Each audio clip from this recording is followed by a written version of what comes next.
Well, we got some success, YouTube. Finally, after struggling for quite a while, I have finally got this engine sitting in the mounts where it needs to be. I still got to bolt up the transmission, but as you see, I get it good angle. The boat is in there. This one over here is, if I can get it, good shot. Boy, I need to clean the bottom of this engine up. I just realized that. There's the other one. Still got to put the nut that's on the back of them, which I've been looking for about the past 5-6 minutes. And if you can't tell, it is really windy. But finally, I am standing here where the motor hoist is, or was, and it's finally out of the way. I just got to take the engine puller apart, the rest of the way off. It's mostly undone. And this wind is really picking up, but I finally got the hard part done, getting this engine in. Now I'll be able to mock up my wirings the way I want it, and start putting some of this stuff back together. There's a few things that seems to got damaged doing transport, and probably while I was working on struggling on getting this in here. I noticed on the power steering line right here, this is a low pressure line, is kind of pressed up, and this is a little bit dented. I don't know if that'll affect anything, so I got to decide if I want to replace this or not. I know stuff was probably going to happen, especially with me trying to do this in such a confined space. So if I have to replace this, it's no big deal. I did, back there, if you'll see, ended up grinding that piece off. I tried to use a hammer.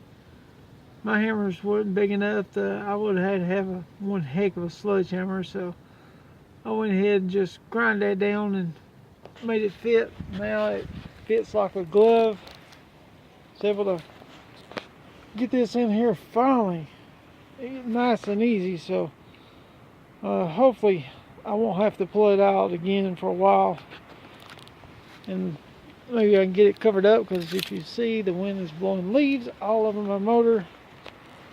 Luckily, I think I got most of the stuff covered up. Sorry, just heard a tree crack. And it's a little scary when you're standing under trees. But where I heard it at was up towards the road. Scarier part is that's up towards where my car is parked. But I say the next steps gonna be just start seeing what all I need to move and locate, replace. Like I said, I'm gonna figure out how I want to do my wiring. See if I can get it run in like I originally was gonna do. I was gonna record this with my camera, but the wind blowing, I didn't want to bring my tripod and stuff out here to get blowed over and mess my camera up. So I just so happened to have my phone with me, so I figured I'd do the video with my phone, camera on my phone. You can see the engine compartment's already got dirty, even on the new fender, from me having to stand up on it to see if everything's got adjusted. I know one thing I definitely got to replace is this oil dipstick. It got broke sometime before I put it in, so I've had those break before, so I'm gonna go ahead and replace it. Anybody can help me out on one thing: the transmission dipstick. Where it mounts on this type with a 350 turbo, it uses one of the Bellhausen bolts. Well, the Bellhausen bolt is right back here where the coolant line is, or coolant plate is, which there is no bolt. So I need a little help figuring out what to do on that. And now that I got this engine slapped in here and I got all these bolts, I have noticed that one coil bolt right there is pretty close. I don't know why. I had plenty of clearance yesterday when I was out here, and all I was trying to do is just get the motor back in lined in after I grounded the part on there. So I'll have to look in on that. It may be that the engine still has just not settled in, because I do got the transmission kind of jacked up some, so I can line things up.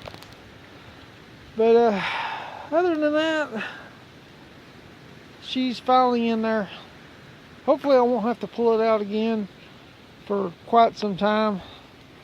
Maybe when I get ready to rebuild it, or maybe if I decide to do another LS swap with a bigger engine. But the next step is to get things, started putting together and see if we can get this thing cranked. I need to get it covered up again. This wind's picking up and it's starting to get a little cold out here too. So I'm fixing to head inside where it's warm as soon as I get this covered up. I might take my old hood over there, and I know it's not bolted on, and just set it up here on top to cover it up a little bit better than just a tarp. Well, that's it for now, YouTube, and I'll see y'all in the next video. Don't forget to like, comment, and subscribe. See y'all in the next one.